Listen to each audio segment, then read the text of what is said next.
하나님 말씀은 요한복음 16장 7절 말씀 보겠습니다.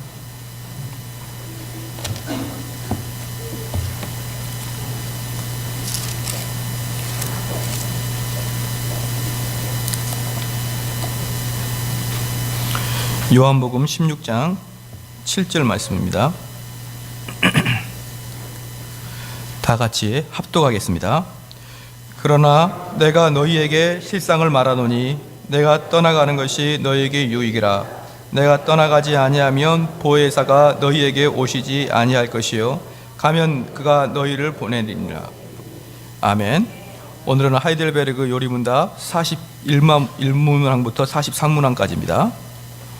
제가 세 개를 쭉 읽을 테니 답을 읽어주시기 바랍니다. 그리스도는 왜 장사되었습니까?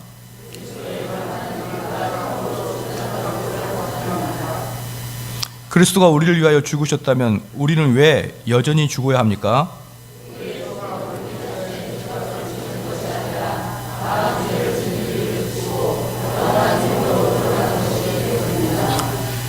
그리스도가 십자가의 희생제물로 죽으신 일로 우리가 받은 또 다른 유익이 무엇입니까?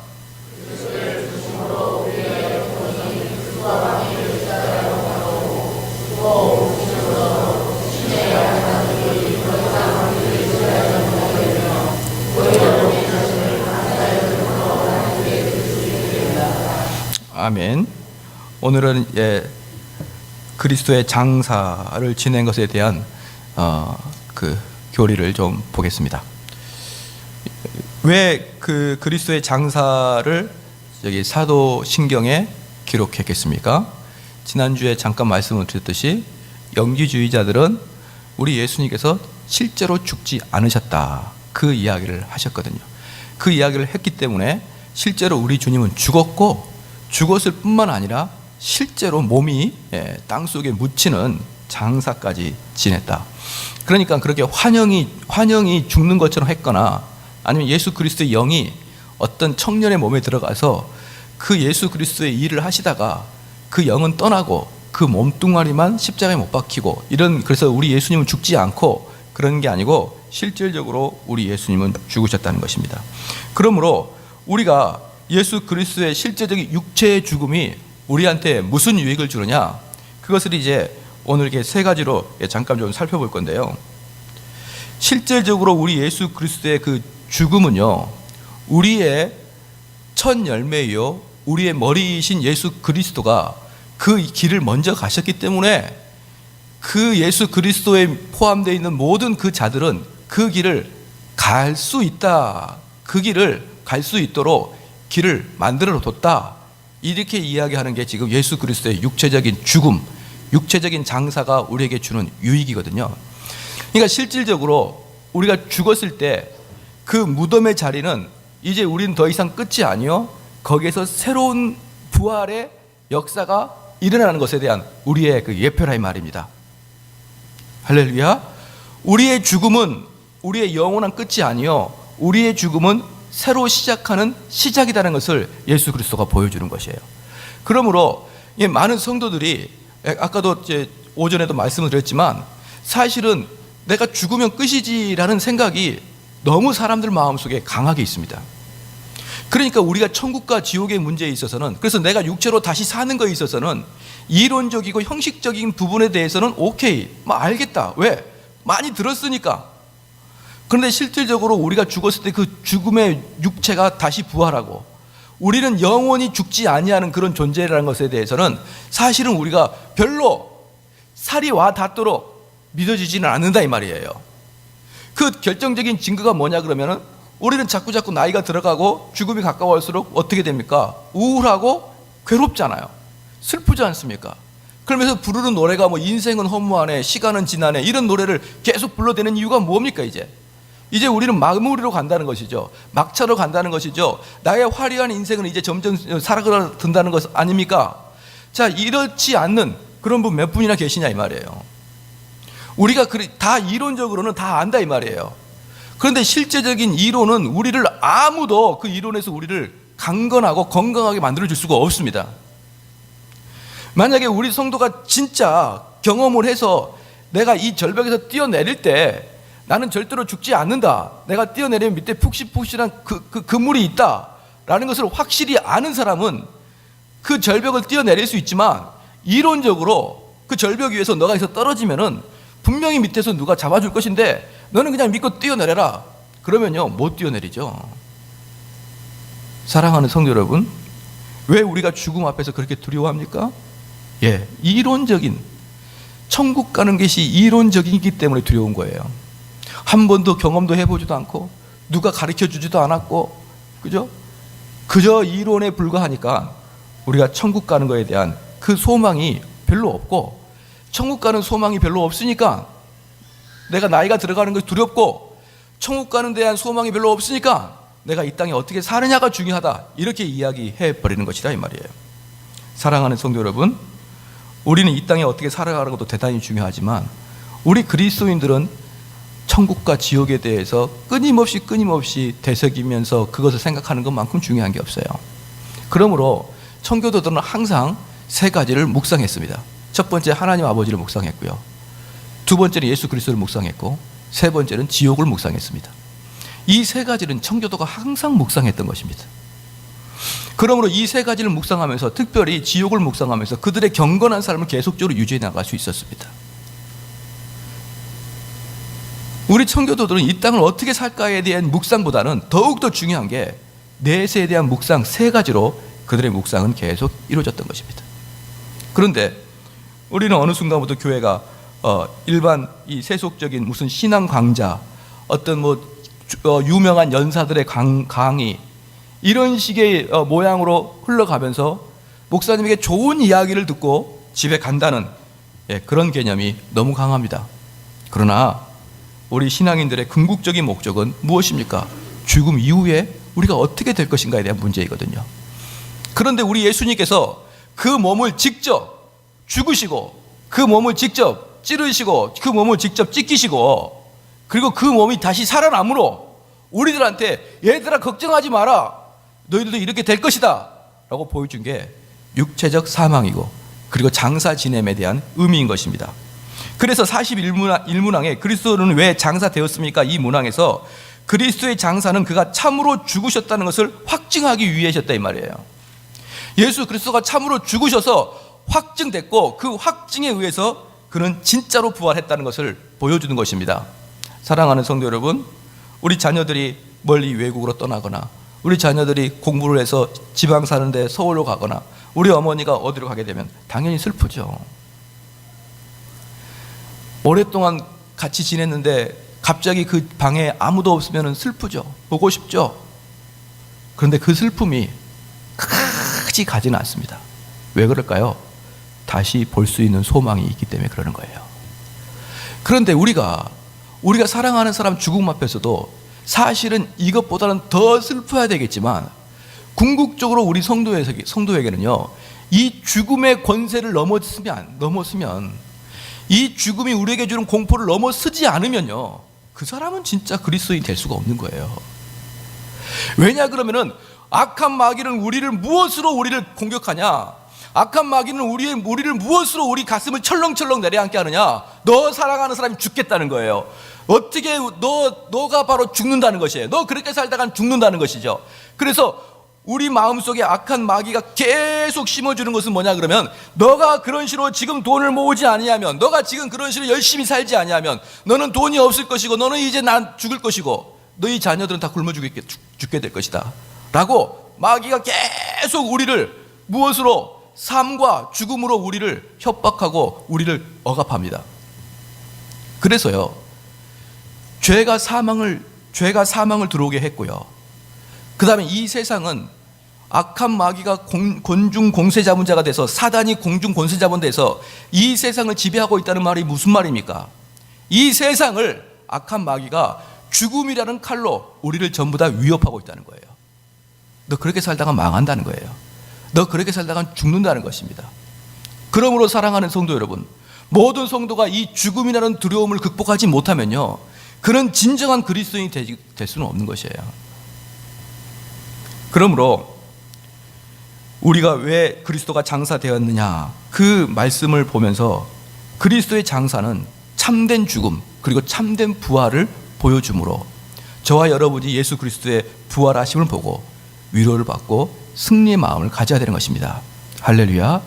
우리는 죽어도 살겠고 살아도 살겠고예요. 우리는 죽음 이후에 영원한 생명이 우리를 인도하고 있으며 우리는 이 세상에서 어떻게 살든지 우리가 예수 그리스도와 연합하기만 한다 그러면 우리는 영원히 인생이 보장된다는 것을 믿으시기를 주의 이름으로 축원합니다.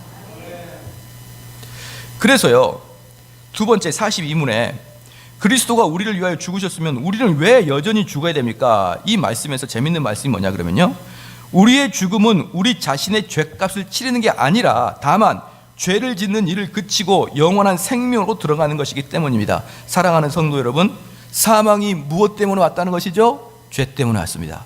그래서 우리 성도들이 죽는 것은 뭐냐 그러면은 우리가 아무리 이 세상에서 깨끗하게 우리를 정죄한다고 할지라도 우리를 깨끗하게 몸을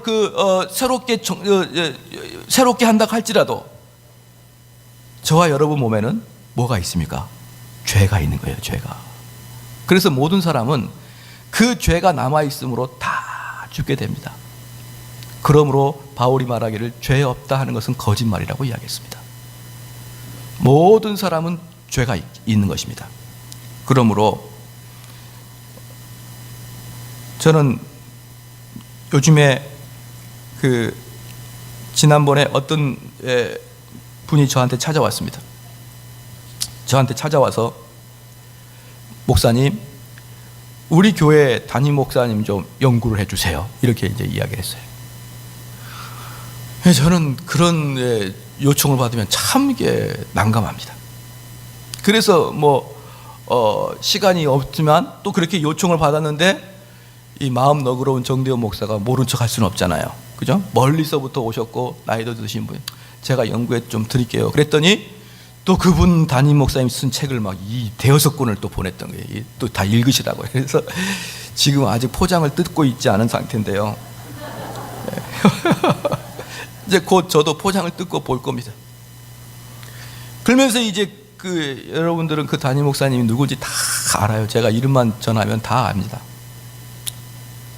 그런데 그분한테 제가 그랬어요. 장로님, 제가 한국교회 목사님을 비평하고 제가 한국교회를 비평할 때는요, 기준이 있습니다. 뭡니까? 저는 그 목사님의 윤리와 도덕적인 면은 절대로 비평하지 않습니다. 저는 그렇게만 비평하려고 그랬는데요. 그것은 장로님은 그렇게 하십시오. 하지만 목사가, 어떤 목사님이 경제적인 문제가 더럽다, 어떤 목사님이 윤리적인 문제가 안 좋다, 그것을 목사가 비평하는 것은요, 제가 예를 들었습니다.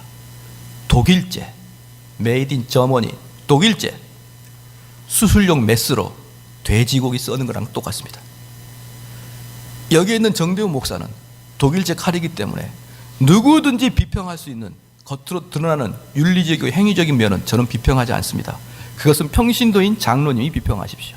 저는 각 목사님의 신학적이고 교리적인 면, 성경을 왜곡해서 해석하는 면, 그것을 비평하기도 바쁩니다. 그랬더니 그 장로님이 오호라, 참으로 깊은 걸 깨달았구나, 이제 막 그러는 거예요. 왜 그런 줄 아십니까? 내가 윤리적으로 안 깨끗하거든요. 내가 윤리적으로 안 깨끗한데 누구를 비평할까요? 누군들 죄가 없습니까?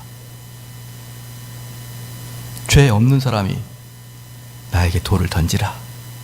근데 밑에 보면 돌이 없을걸요? 던질 수도 없어요. 제가 누군데? 제가 어떤 놈인데? 제가 만약에 대형교회 담임 목사님이면 한 500억 원 꿀꼬덕 했을 수도 있어요. 내가 그 자리에 안 가보고 왜 그를 비평합니까? 윤리적이고 도덕적이고 드러난 행위로 비평하는 것은 초등학생도 합니다. 모든 사람이 죽습니다. 왜 죽습니까? 너나 나나 죄가 있기 때문에 그런 거예요. 죄가 있는 자가 왜 죄 있는 자를 비평합니까? 물론 저에게는 5, 6, 7, 8, 9, 10 요 정도 죄가 있고 그에게는 50, 60, 70의 죄가 있을 수가 있습니다. 그러나요, 도진 깨진입니다. 그게 그거예요. 도적질하는 놈이나 도적질하는 놈, 그래서 가게에서 빵 훔쳐먹은 사람이나 그 사람이 과연 정부를 향해서 50억을 띄어먹었는데 그렇게 소리 지를 수 있느냐 이 말이에요. 똑같은 사람입니다. 그는 빵을 훔쳐먹을 수밖에 없는 환경이고 50억, 60억, 100억, 500억을 훔쳐먹는 사람은 그 환경에 있기 때문에 그렇게 한 것입니다. 사랑하는 성도 여러분, 우리가 죽는다는 것은 너나 나나 다 죄 있다는 뜻입니다. 우리가 다 죽습니다. 그러니 남들 행위로 판단하지 마십시오. 그리고 내가 먼저 내 행위를 잘 살피기를 주의 이름으로 축원합니다. 그래서 저는 다른 목사님들의 행위에 대해서는 저는 관심도 없고요. 왜냐 그러면은 그분들을 평가하는 것은 저한테는 어울리지도 않고, 그리고 내가 그분들을 평가한들 내가 보지 않는 것에서 더 안 좋은 일을 할 수도 있습니다. 그분들이. 그렇기 때문에 저는 행위로 그 사람들을 평가하고자 하는 마음이 추워도 없습니다. 단지 그가 아무리 정직하고 아무리 투명하고 아무리 윤리적으로 옳다 그래도 교리가 틀리면 저는 참지 못합니다. 왜냐 그러면요, 저는 교리적으로 바르려고 노력하기 때문에 그렇습니다. 저는 교리적으로 틀리면 그곳에 구원의 역사가 일어나지 않는다는 것을 알기 때문에 그렇습니다. 그 목사님이 거기서 설교하면 그 교회에 있는 사람들이 전반적으로 구원의 도를 발견하지 못하고 다 지옥으로 갈 수밖에 없기 때문에 저는 그분들을 공격하는 것이지, 그분의 윤리 문제, 그분의 도덕 문제, 그분의 재정 문제, 그걸 가지고 평가하지 아니합니다. 어떤 사람이 그럽니다. 어떤 목사는 에쿠스를 타고 다니되, 에쿠스를 타고 다니건 사실 에쿠스가 비쌉니까? 벤츠가 비쌉니까? 알만한 사람은 알 거예요. 에쿠스 마음만 먹으면 저도 살 수가 있습니다. 그거 월 얼마씩만 주면 왜 못 삽니까? 그런데 에쿠스 타고 다닌다고 사꾼 목사라 그러는 거예요. 그분이 에쿠스를 타고 다니건 벤츠를 타고 다니건 심지어 프라이드를 타고 다니건 저는 상관없습니다. 저는 그 말은 뭐냐면, 그 교회 목사님이 대형교회 목사님인데 프라이드를 타고 다닌다고 나는 그를 존경하지 않습니다. 그 사람이 소형교회 목사님인데 에쿠스를 타고 다닌다고 그것 때문에 그를 욕하지 않습니다. 왜? 그것은 행위이고 그것은 우리 눈에 보이는 것이고 우리 하나님은 그의 중심을 보고 판단하기 때문에 우리 성도들도 그렇게 되기를 주의 이름으로 축원합니다. 사랑하는 성도 여러분, 우리가 다 죽습니다. 그러므로 다 죄인입니다. 그러나 죄를 짓는 차이는 조금의 차등은 있습니다. 그래도 다 죄인입니다. 그러니 우리가 너무 정의를 추구하지 말고 이 세상이 이러면 되겠느냐 이렇게 하지 말고 나나 잘 고치기를 주의 이름으로 축원합니다. 제가 옛날에 이런 설교를 했더니, 새벽에 이런 설교를 했더니 새벽기도 나오신 분이 목사님이 무슨 설교 하던가요? 그랬더니 그분이 그렇다고 합니다. 다 내 탓이요라고 설교하던데요. 네, 뭐 내 탓이요라고 설교하든 아니든 상관이 없지만 우리는 자꾸 드러나는 행위로 우리가 판단하려고 하는 너무나도 많은, 그게 바로 이방적이고 그게 세속적이고 바로 그게 우리에게 마귀가 우리에게 준 칼이에요. 그걸 우리는 모릅니다. 그걸 자기가 정의롭다고 생각해요. 아니에요. 정의로운 게 아니라 바리새인입니다. 바리새인이에요. 다 우리도 그 자리에 올라가면 그렇게 되지 않으란 법 없습니다. 단지 그가 그런 유혹의 자리에 없었기 때문에 안 했을 뿐이죠. 그가 무슨 일을 할지 어떻게 합니까? 사랑하는 성도 여러분, 그러므로 우리 그리스도가 죽으셨다는 것은 바로, 그리스도가 우리를 위하여 죽으셨는데 우리가 왜 죽어야 됩니까? 이 부분은 바로 우리의 몸에 죄가 잔존하여 있고, 우리의 몸에 죄가 잔존한 사람들은 다 모든 사람이 죄 아래 있는 것인 것을 아시기를 주의 이름으로 축원합니다. 그러므로 너도 나도 죄인인 거예요. 그러니까 이런 말은 입에서 나오는 게 아니죠. 어이구 내가 그 사람이 그럴 줄 몰랐네. 아니에요. 사람이기 때문에 그렇게 하는 겁니다. 어떤 사람이 막 예상하지 못한 그런 일을 했네. 아이고야 내가 속았네. 아니에요. 여러분이 속은 게 아니고 여러분이 하나님 말씀을 몰랐던 거예요. 왜? 모든 인간은 쉽게 타락할 수 있기 때문에 그러는 것입니다. 한 여름에 5, 6월, 7월 달에 숙주나물을 먹었는데 아이고 내가 이게 상할 줄 몰랐네. 아니에요. 상할 확률이 대단히 높습니다. 그러므로 사람에게 육체적인 죄악이 나타날 때는 그렇다고 육체적인 죄악을 짓는 것을 칭송하고 그렇게 해라는 게 아닙니다. 단지 그걸로 놈을 판단하지 마라. 남을 판단하지 마라. 그 다음에 43문, 그리스도가 십자가의 희생 제물로 죽으신 일로 우리가 받은 또 다른 유익이 무엇입니까? 자, 여기서 우리는 대단히 중요한 걸 발견할 수 있습니다. 우리의 죽으심으로 우리의 옛 본성이 그리스도와 함께 십자가의 못을 박혔다, 이렇게 이야기하고 있습니다. 그러면 로마서 8장을 한번 보겠습니다.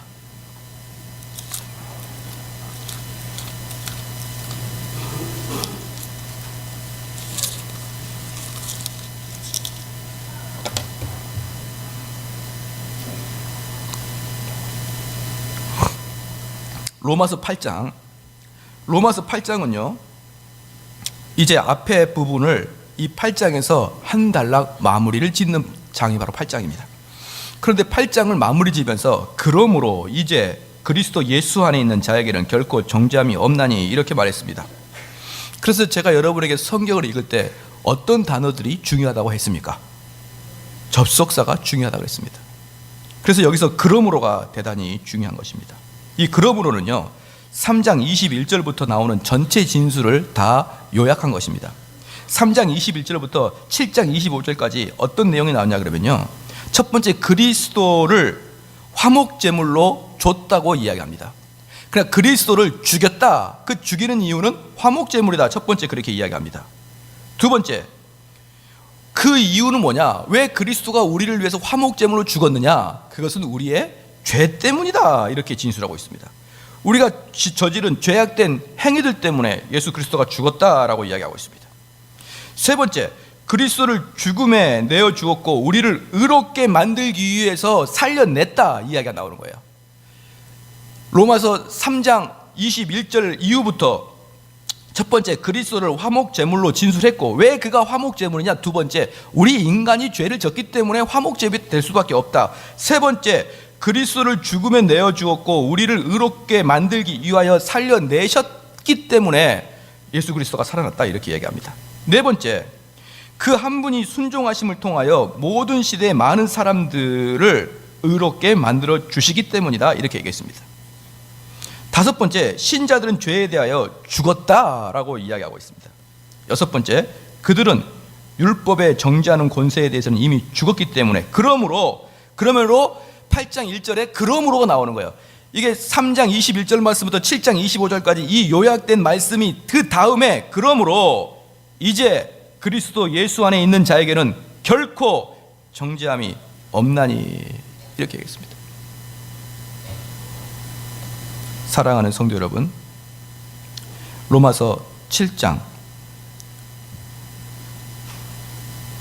14절 말씀부터 제가 쭉 읽어보겠습니다. 우리가 율법은 신령한 줄 알거니와 나는 육신에 속하여 죄 아래 팔렸도다.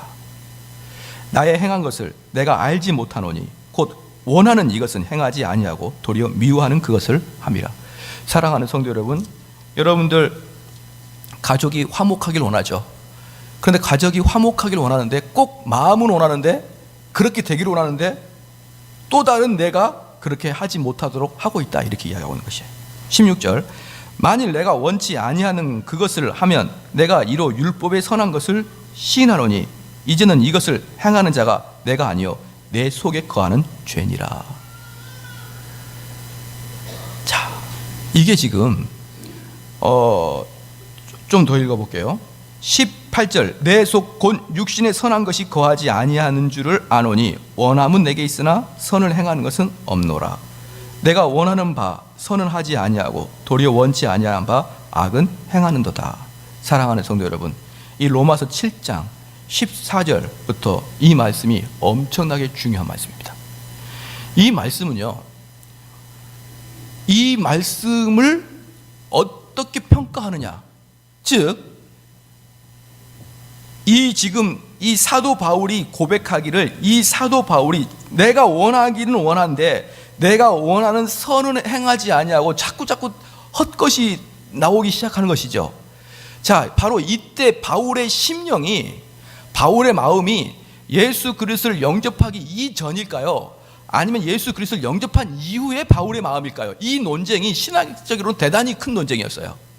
여러분, 이 지금 14절부터 제가 쭉 읽었습니다. 14절의 핵심은 뭐냐 그러면, 내가 19절 내가 원하는 바 선은 하지 아니하고 도리어 원치 아니하는 바 악은 행하는도다. 자, 이 말이 바울이 회심한 이후의 말일까요? 아니면 바울이 회심하기 전 자연인의 상태에 있을 때 그 마음일까요? 회심하기 전, 후. 시작. 후. 다들 이게 신학적으로 훌륭하시네요. 이게 회심하기 전 이렇게 이야기하는 것을 알미니안이라 그래요. 알미니안들은 이를 회심하기 전이라고 이야기합니다. 그런데 정통주의자들은 이걸 회심하기 후라고 합니다. 바울이 회심한 이후의 마음을 갖는 거예요. 무슨 말이냐 그러면요, 알미니안주의자들은 그들이 아직 회심하지 못해도, 그들이 아직 구원의 도를 모를지라도 그 마음속에 선한 일을 하고자 하는 마음이 있다는 거예요. 그런데 정통 칼빈주의자들은 회심하지 않는 자는 절대로 그 마음속에 선한 행위를 하고자 하는 마음이 있을 수 없다라고 이야기합니다. 사랑하는 성도 여러분, 그럼 여기서 큰 위로를 얻죠. 큰 위로를 얻습니다. 어떤 위로를 얻습니까? 바울조차도 그 마음속에 원하는 게 안 나타나요. 안 나타나. 어떤 사람은, 목사님 왜 이렇게 내가, 바울도 그러니까 원통하다고 하지 않습니까? 내 마음에는 이렇게 원이로되 내 육신으로는 그게 나타나지 아니하는도다. 그래서 20절에 만일 내가 원치 아니하는 그것을 하면 이를 행하는 자가 내가 아니요 내 속에 거하는 죄니라. 바울이 회심한 이후에도 바울은 어떤 원리에 따라서 그가 살아가느냐? 죄의 원리가 바울을 끌어가더라 이 말이에요. 바울은, 그 놀라운 바울도 그가 회심했지만 여전히 그 마음을 죄성이 끌고 가는데, 그 바울은 자기의 마음을요 그냥 기록에다, 로마서에다가 딱 집어넣고 나 이런 놈이다 딱 보여주는 거예요. 나도 주님을 위해서 일평생 살아가고 내가 성령을 따라 살아가지만 때에 따라서는 죄의 원리가 나를 끌어간다. 나를 끌어간다. 그러니까 바울이 깨닫는 거예요. 21절에 그러므로 내가 한 법을 깨달았노니 곧 선을 행하기 원하는 나에게는 악이 함께 있는 것이로다. 선과 악이 그리스도인 안에, 심지어 바울 안에도 선과 악이 공존하고 있더라 이 말이에요. 22절에 내 속 사람으로는 하나님을 법에 즐거워하되. 우리는 어떻습니까? 하나님 법을 실천하기 위해서 하나님 법대로 살기를 원하죠. 그 원하는 그 마음이 있고, 또 한 곳에서는 그것을 하게 된다 그러면 마귀의 그 죽음의 권세가 나를 협박하면서 너 그런 말이야 죽어, 너 그렇게 하면 죽는다 이렇게 협박할 때, 진정한 그리스도인들은 그 죽음의 권세를 넘어야 된다 이렇게 이야기하는 쉬운데 실질적으로 바울도 못 넘고 있더라 이 말이에요. 그가 앞에서 안달박달 하더라 이 말이에요. 사랑하는 성도 여러분, 그러므로 성도들 중에서 이렇게 질문한 사람 참으로 위험한 사람입니다. 목사님, 진정으로 죽음이 두렵지 않습니까? 진짜 두렵지 않습니까? 이렇게 묻는 사람이 있어요. 목사님은 진짜 그렇게 삽니까? 진짜 못 살아요. 진짜 그 말은요 전부 다 마귀가 하는 소리입니다. 진짜입니다. 진짜예요. 죄송합니다. 희한하게 이렇게 마귀 앞잡이 노릇을 하네요. 예. 창세기를 보면요, 창세기에서 3장 보면요,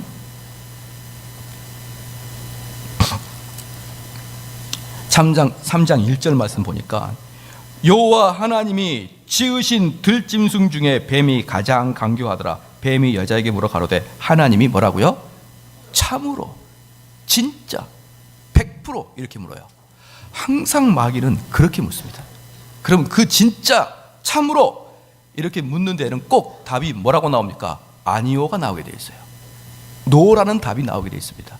바로 악한 마귀는 항상 지금도 묻습니다. 목사님, 참으로 목사님은 그렇게 합니까?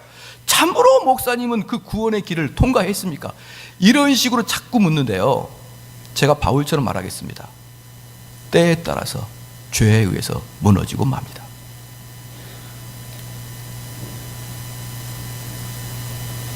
내 속에는 이 하나님의 법칙을 지켜나가면서 이 하나님의 법도로 살아가려고 노력하지만, 그렇게 원하지만 쑥 들어온 게 돈의 고민, 자녀의 고민, 죽음의 고민 쑥쑥쑥 들어오면서 내가 그 일을 못하게 만든다 이 말이에요.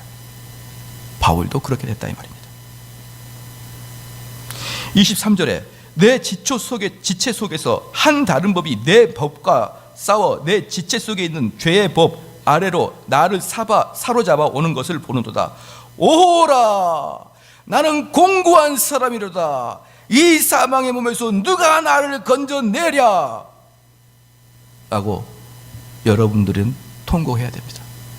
근데요, 지금 적지 않은 사람이 얼굴 표정에서 나는 이미 구원 끝났지 뭐, 그 얼굴만 보면요 뭔가를 다 통달한 사람 같아요. 그런데 대화를 해보면 아무것도 없어요. 그런데 바울은 이때 로마서 7장 후반부에 오호라, 나는 공고한 사람이로다. 바울이 이렇게 고백했으면 우리는 얼마나 많이 우리의 마음 상태를 비참하게 하나님께 토설해야 될까요? 바울이 말했습니다. 선줄로 생각하는 순간 넘어지지 않게 조심하라 그랬습니다. 근데 내가 이 신앙생활 몇 년인데, 짬밥 얼만데, 내가 배운 게 얼만데, 차라리 여러분 오호라, 나는 공고한 자로다 라고 외치시기 바랍니다. 25절에 우리 주 예수 그리스도로 말미암아 하나님께 감사하리로다. 그런즉 내 자신의 마음으로는 하나님의 법을, 육신으로는 죄의 법을 섬기노라. 이 몸에서 그리스도인의 딜레마가 들어가 있는 것입니다. 내 마음속에는 공고하다. 내 마음은 하나님의 법을 지키고 싶은데 내 육신은 나를 그것을 못 지키게 하는구나. 슬퍼하는 것이에요. 그리고 나서 8장 1절에 그러므로 라고 나오는 거예요.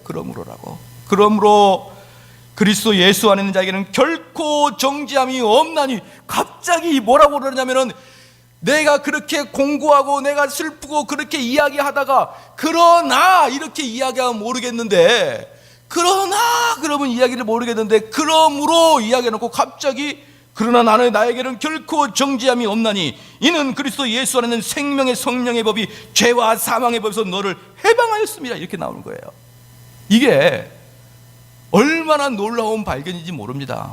사랑하는 성도 여러분, 이건 너무너무 아름다운 거예요. 바로 이 일을 위해서 내가 사망의 법을 없애버리고 그리스도의 법을 나에게 오게 하기 위해서 바로 예수 그리스도가 돌아가셨기 때문에, 바로 여기에서 43문항에 그리스도가 십자가의 희생제물로 죽으신 일로 우리가 받은 또 다른 유익이 무엇입니까? 라고 할 때, 그리스도의 죽으심으로 우리의 옛 본성이 그리스도와 함께 십자가에 못 박혀 죽고 묻힘으로써 육신의 약한 소욕이 더 이상 우리를 지배하지 못하게 되며 오히려 우리 자신을 감사의 제물로 하나님께 드릴 수 있게 된다는 게 바로 이 말씀인 거예요.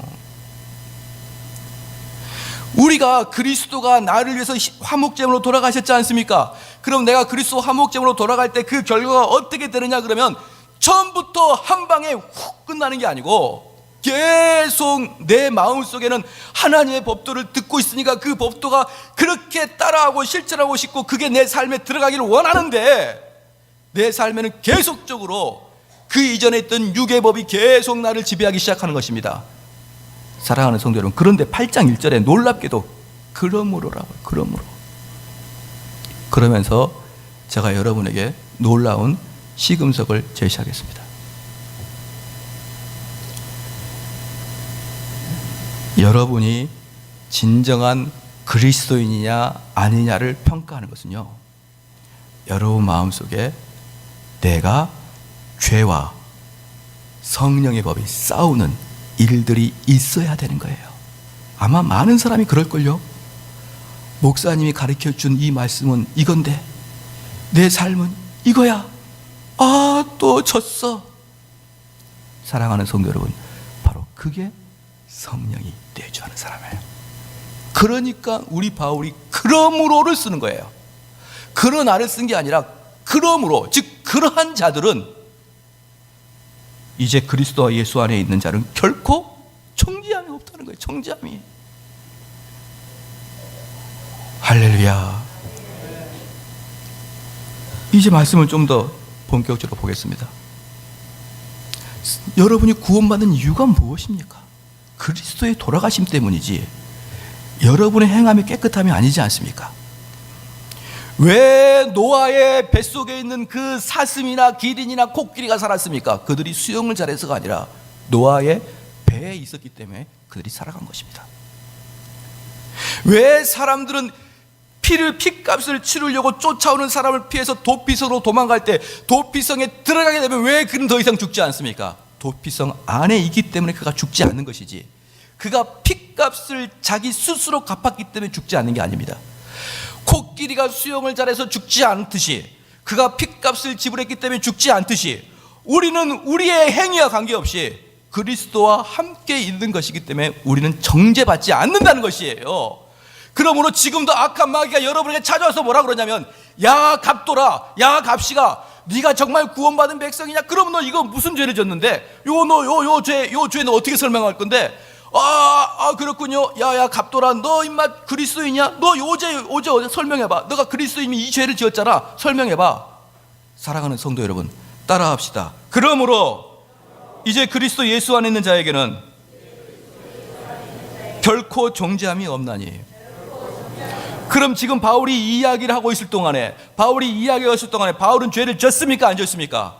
바울은 죄를 졌어요. 육의 소욕을 따라 행했지 않습니까?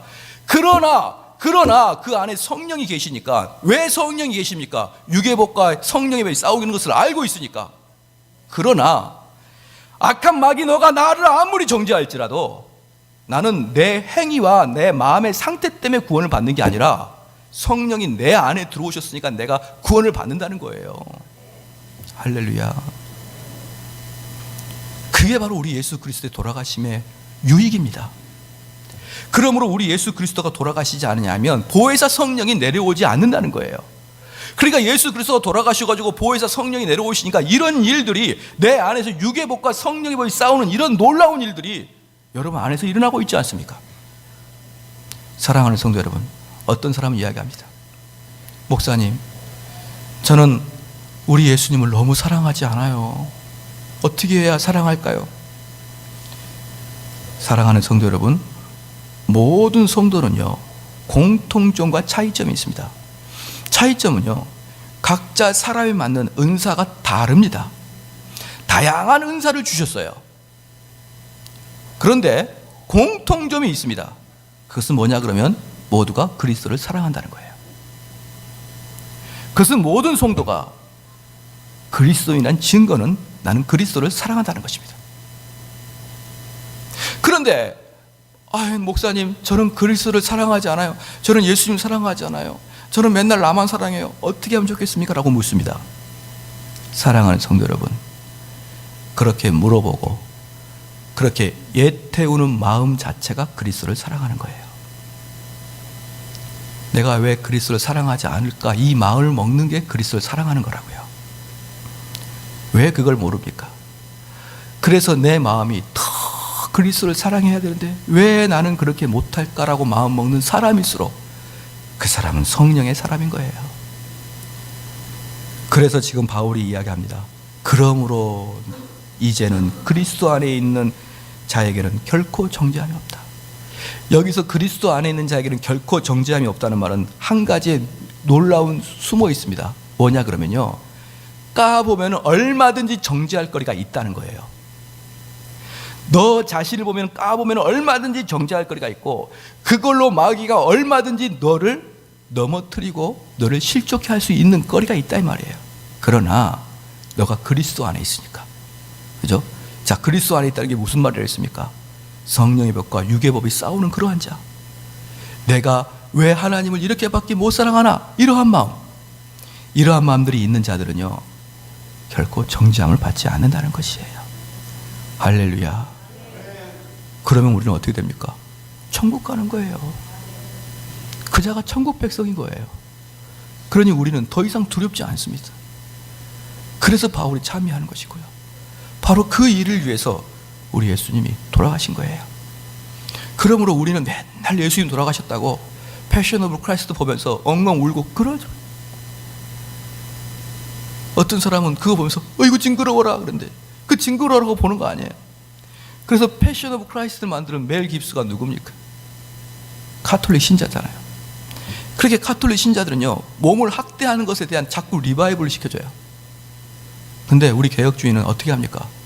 그것에 담겨있는 의미를 봅니다. 예수 그리스도가 그렇게 죽을 수밖에 없는 이유가 무엇입니까? 바로 또 다른 보혜사를 주시기 위함이다. 그래서 그 죽음은 우연의 일치가 아니라, 우연하게 돌발한 사건이 아니라 우리 하나님께서 처음부터 계획하시고 그러한 방법을 통해서 바로 저와 여러분을 구원하시기 위함이었어요. 사랑하는 성도 여러분, 그러므로 많은 믿음의 선배들은요, 그 마음속에 항상 이런 마음이 있었습니다. 나 왜 이렇게 못할까? 나는 왜 이 몸에 이렇게 죄악이 많을까? 이 생각이 강하면 강할수록, 그래서 바울처럼 나는 죄인 중에 괴수라 라고 말할 수 있는 그 믿음은 최고의 믿음인 거예요. 근데 목사님, 맨날 회개하라는데 회개할 게 없어요. 왜 회개할 게 안 보일까요? 그 마음이 어둡고 그 영혼이 쓰레기로 가시하기 때문에 안 보이는 거예요. 그러나 그 영혼에 깨끗하고 하나님 예수 그리스도의 빛으로 조명받아 있으면 이 많은 작은 죄도 크게 보이는 것입니다. 그래서 마음이 청결한 자는요, 하나님 나라를 보는 것이에요. 마음이 청결한 자는 죄가 밝히 보이는 것입니다. 그래서 그가 믿음이 좋으면 좋을수록 더 죄에 대해서 고민하고, 믿음이 좋으면 좋을수록 더 진짜 이 몸이 예수 그리스도 성전 맞아 할 정도로 자기가 이 죄에 대한 치욕을 떠는 거예요. 그런데 죄에 대한 둔감함, 그래서 어떠한 행위를 해도 내가 무엇이 하나님 앞에서 잘못됐는가를 깨닫지 못하는 그 둔감함에서는요, 바로 그러한 자가 모든 지옥 갈 자의 전형적인 특징입니다. 지옥 갈 자들은 전부 다 교만합니다. 지옥 갈 자는 자기가 그렇게 죄인인 걸 모릅니다. 지옥 갈 자는요, 자기가 나름대로 괜찮다라고 생각하는 자예요. 그러나 천국 백성은 겸손합니다. 천국 백성은 낮아져 있습니다. 천국 백성은 자기가 얼마나 죄인의 괴수인 걸 알고 있습니다. 사랑하는 성도 여러분, 그러한 믿음의 축복을 받기를 예수 그리스도 이름으로 축원합니다.